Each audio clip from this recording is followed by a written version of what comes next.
What's up guys, it's day 4. This recap's gonna be a lot harder for me to share because, well, I didn't trade very well. And the funny thing about day trading is that the only one you can blame is yourself. When I don't trade well, it's easy for me to blame the market, to blame the commissions, but ultimately it's my fault, right? And I don't think I really mentally prepared myself, mentally calmed myself, calmed my brain, cleared my thoughts before I took my first trade. I just kind of rushed into it, didn't really calm my ego down and really humble myself before the market. So I lost about 1.3% on my whole account over 3 trades, and those were HAS, PG, Procter & Gamble, and TWTR, Twitter. So hopefully in this recap you can learn from some of my mistakes. So I did actually make some money on one trade, but I also didn't trade that very well either. So we're gonna go over that, and so let's just get into it.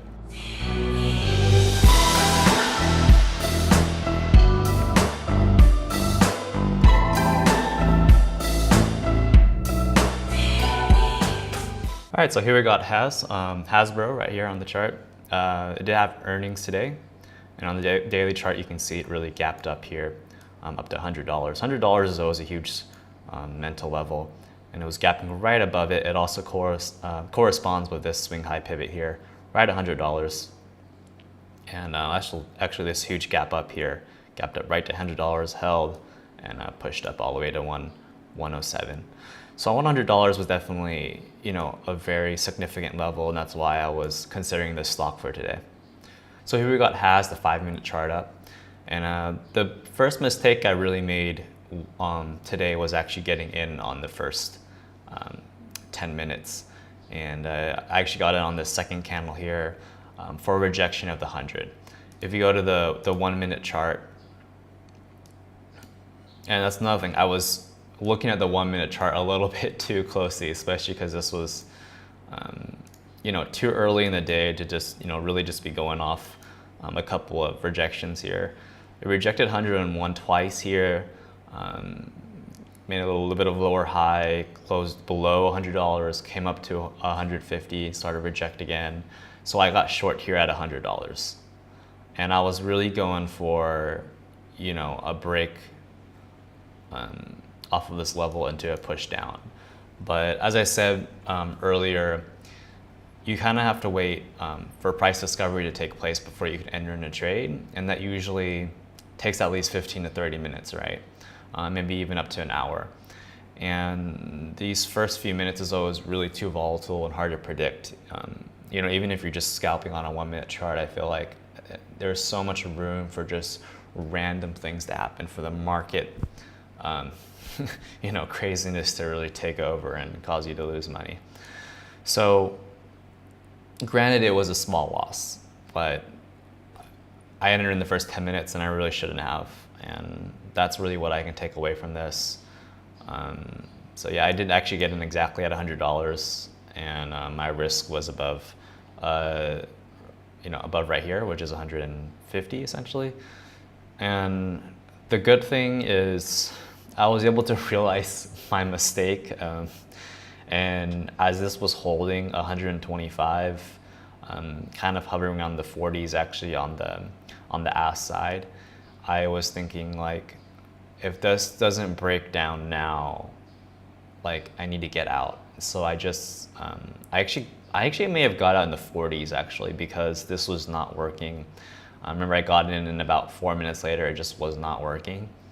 And luckily enough, I did get out because this pushed up all the way to $102.50.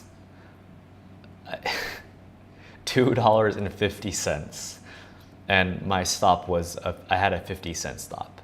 So if for whatever reason I looked away from the computer, this would have been 5 times, well, not max loss. So I took kind of small slides on this, but it still would have been, it still would have been a much bigger loss than necessary, 5 times larger. So, yep, that's why you don't get in the first 10 minutes. I was able kind of, to save this from being a major loss. I think it was about a 0.05% loss on this, so 0.5%.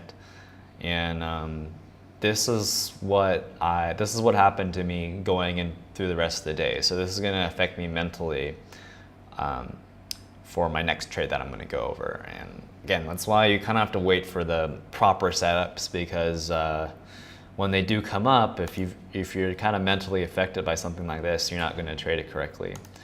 So the next one I took was PG, and I'm okay with this trade. I'm not really okay with exactly how I traded it. See, it was breaking down. I wanted to break down below this $102 level here. We'll go to the daily chart real quick, and you can see the $102, you know, kind of a pivot in through here, and I was hoping it could maybe push down a point or so. So, but I wanted to get in above the pivot, not like right at it. So I kind of waited for it to retrace. So back on the 5-minute chart, you can see that it did that, right? It kind of tried to break the pivot, and then it retraced back up to 103.50, back to the VWAP, back to the 20 moving average, and then started reject again. And this is where I was interested in getting short. Now, kind of on a micro time frame, I actually got short a little bit too early. So this got all the way up to $103.80, this candle right here. And the thing is, it didn't get up there right away. It actually pushed up to like 70 cents and then started to come down, push up to 70 cents, started to come down. And that's when I got short, because it was like showing some weakness around 70 cents. And by the way, this is also a pre-market pivot right here. So here, $103.70, and it core-aligned with this rejection here in the second 5-minute candle. And that's why I was getting short here, but I did not really give it enough room. There was also, I'll go to the 1-minute chart just so we can see what I'm talking about. There's actually a 1-minute candle here that hit $103.80, and it was where the first 1-minute candle stopped, and then the third 1-minute candle pushed up to it and rejected it. So $103.80 was really kind of the more exact, like technical, kind of the line in the sand where it was like, okay, it can still be a short opportunity if it doesn't cross 103.80. And I actually got in late as well. There's a 1-minute chart, so we're talking about like right here, the bottom of this candle, which is also just terrible. You need to really get in closer to 103.70, at least in the 60s. My second mistake was actually stopping out like as it pushed above this high. I don't remember my exact stop, but it was probably around the 70s, and it just hit 103.80 and then just like, you know, came back down. Now, granted, I may have gotten obviously this is hindsight. I don't really know. I can guess how I would have traded in real time, but I may have just stopped out break even because this had no follow through, right? I might have taken off half of the position here as it kind of broke down below the VWAP, and then kind of let the rest ride, but it would have gotten stopped out break even, as this didn't get to. This had just too much strength here, too much buyers. Now just to quickly go over the rest of the day, there was kind of a short opportunity here more in the longer term. If you were a little more patient, there was a lot of resistance here. It struggled, pushed up, came down, pushed up, big sell candle, pushed up, lower high, and then it started trying to curl up again. Boom, right here, 9 o'clock Pacific time. This really strong candle closed right up against this little intraday pivot right here, right? Closed up right up on it, and this is really the confirmation to go short. And you could have got like a 1-point move here. So again, just being patient and waiting for that price discovery to happen, and really waiting for the bigger story of the stock to be told can really do wonders. The last trade I took was on Twitter. This is the one that I got a small gain on. Small gain meaning like 0.01% or something like that. So basically break even. But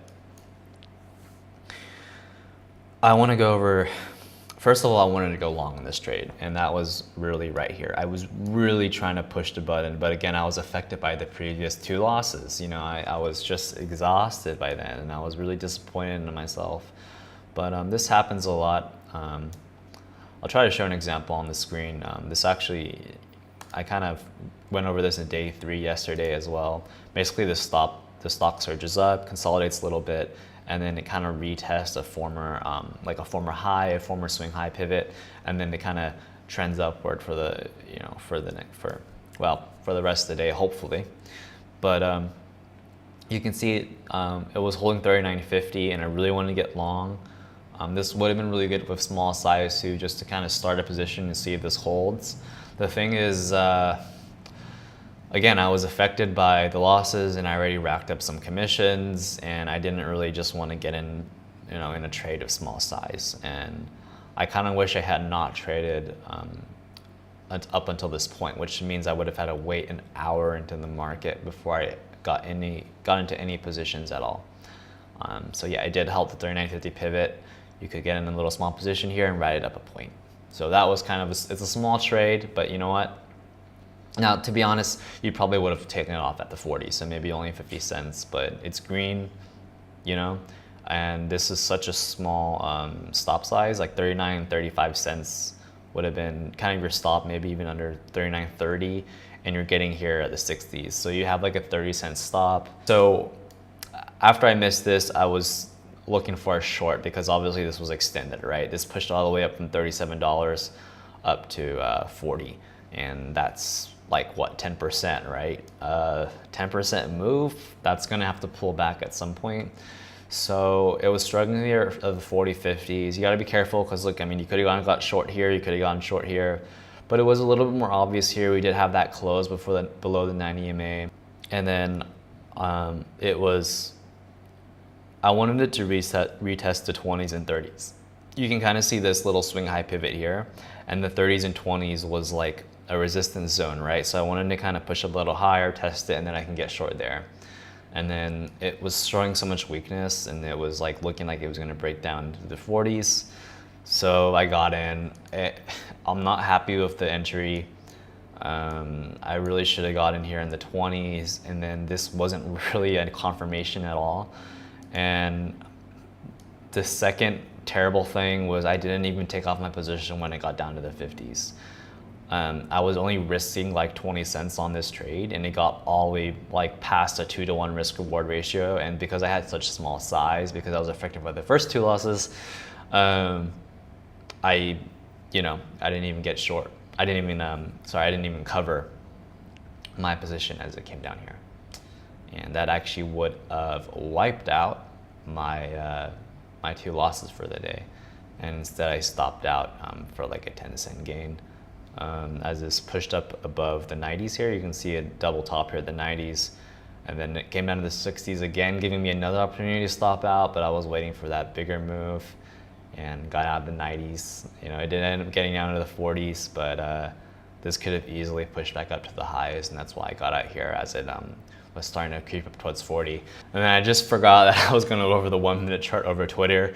So you can kind of see here that it basically topped out here. So when a stock moves up like this, it's harder time when it turns around, right? But you can kind of see on the 1-minute chart, when it topped here, right? It didn't really show much topping action. When it came up to here, starting to curl down again, not much topping action. Again, here, there isn't much topping action. So I'll show you what topping action actually looks like, and that's gonna be when, well, of course this is in hindsight, but look at this. There's so many long wicks to the top side, right? And you got this little high here, a little push up here, a little high here, somewhat of a head and shoulders pattern, this lower high here, and then basically when it closes down below, so you can kind of see there's like a intraday support in through here, right?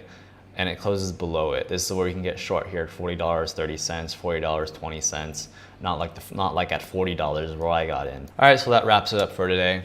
Thanks for listening. Hopefully you can learn from my mistakes. It's hard to kind of open up and share, some of my weaknesses in trading.